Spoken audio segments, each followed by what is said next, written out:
Welcome to What the Flick, everybody. Ben, Christy, Alonso, Matt, Katy Perry, and Spider-Man are dating. I always suspected. I know, totally, except Spider-Man is a Scientologist. Right, so. were they canoodling? They were canoodling someplace, weren't they? At a club. So very different movies. I did not see Spider-Man, sadly, so I will not be participating. Christy. I'm not talking about Spider-Man. Alonso. I am. Alonso is. Thank you.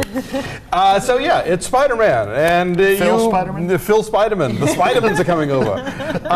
You did not necessarily want a reboot of the Spider-Man franchise, but it happened anyway, so we must deal with it. And as it turns out, this cow will give milk again, I think. The spider will give venom. Pretty much. Teen boy gets bitten by spider, gains powers, There's still Uncle venom in Ben the dies, etc., etc. Take a look. Your father and I were going to change the lives of millions, including mine.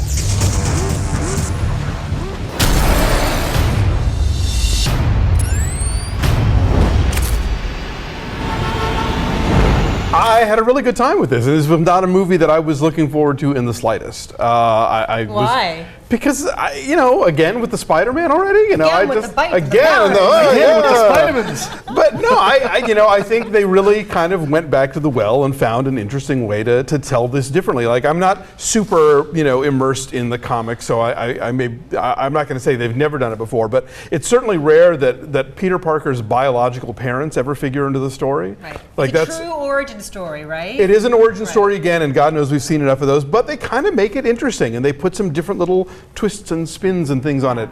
And then I think if people worried that because the director is Mark Webb, who did 500 Days of Summer, that it was going to be too much about the relationships and not enough about the action, the zipping through Manhattan on Webb's stuff is breathtaking. I am not so sure. I would say maybe just the way I saw it projected in 3D.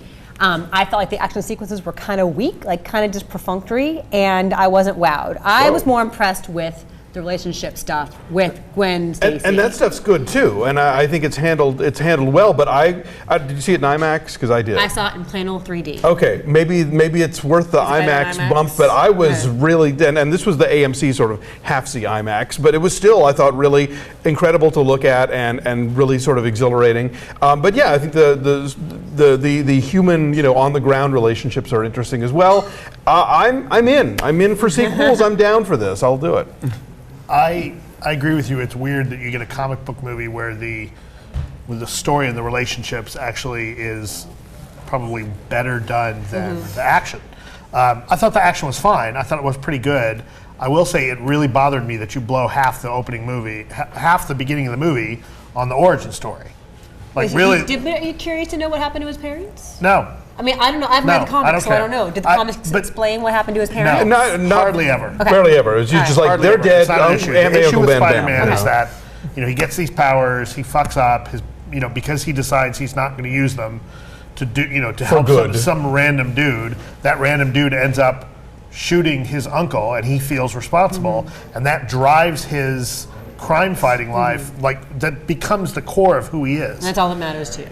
And we've seen that. Like, at this point, who doesn't know where Spider-Man gets his powers? I mean, it's like, I felt like it was a waste of time and kind of honestly lazy storytelling to have to make us sit through an origin story for Spider-Man all over again. But Andrew Garfield is such a different Peter Parker that I enjoyed it for that reason, because he's not meek and nerdy and frail. I mean, he's kind of a rebel and kind of angry and has a chip on his shoulder, and I liked that portrayal better, so that when he does have the badass vigilante crime fighter streak in him, it's coming it kind from of makes somewhere. sense. Yeah. And also, it's like that's like complaining that I went to see A Christmas Carol and they had to sit through all those ghosts again. No, but you go to a Spider-Man movie, the first one is going to be about the damn spider and the bite in the lab and the thing. I disagree. I think that Spider-Man, there's enough of a public consciousness of Spider-Man that I think that it's a waste of time. You don't need to see why. You don't need to see how James Bond becomes a badass. But then you have the Daniel Craig Bond movie, and that's really good. So let's go enjoy that. Yeah. I don't buy it. Were Bond's parents killed? Right? Was Bond They were killed by actually. spider? Okay, that's like saying that Batman Begins was pointless because we'd already had the George Clooney version with the nipples. I think when it's done well, an origin story is great. When it's done well, I didn't think that this origin story was an essential retelling of how Spider-Man got his powers. I just didn't buy it. I mean, look, I liked this movie. I just felt like I don't really need to see an origin story again. You know, not to go off on a whole other rant, but I guarantee you in the next Superman movie, we're going to get some fucking origin story of Superman, and who cares? Like, anyway. Jor-El. Right. Jor-El cares. Jor-El is his dad, right? Anyway.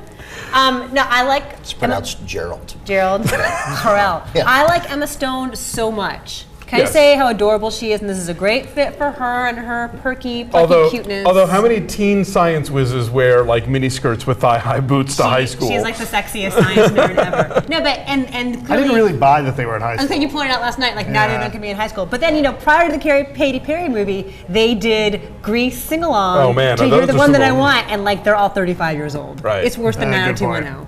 So everyone's old. No, but I like the two of them together so much. I wasn't even distracted by the fact that Emma Stone and Andrew Garfield. were a couple. I love Emma Stone. She's so cute. Yeah, I just love her and everything. This is a good fit for her and her timing and her wit. She's cute. And she gets to participate in the actual story. Like Deny she's not just damsel. the girl to get rescued. She, the end of the film, the defeat of the bad guy, she plays a key role in, which is nice.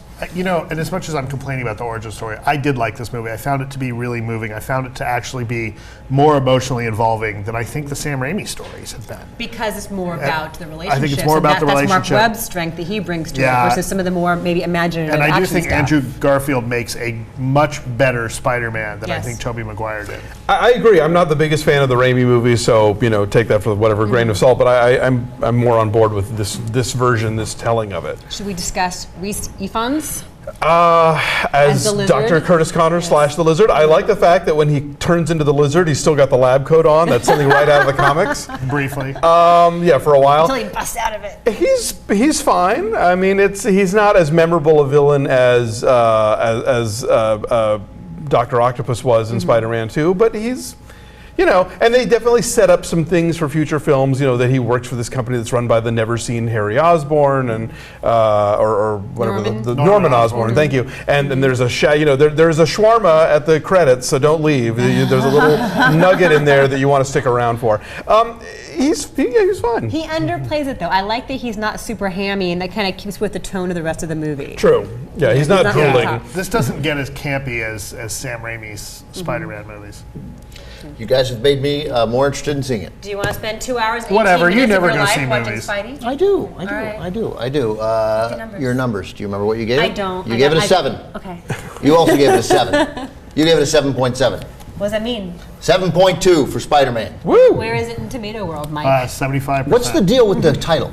What's it? Is The Amazing Spider-Man? Is that different than the other ones? Yes. 'cause The others first have one was just been Spider-Man. and Spider-Man The 2, comic Spider-Man book 3. has always been The Amazing Spider-Man. So this has the Well, the title original from the comic. The was- first comic book, yes, of several. And then there was when they reboot it again, they'll call it Peter Parker, the Spectacular Spider-Man. There's now Avenging And Spider-Man. Web of Spider-Man. Web of and- Spider-Man.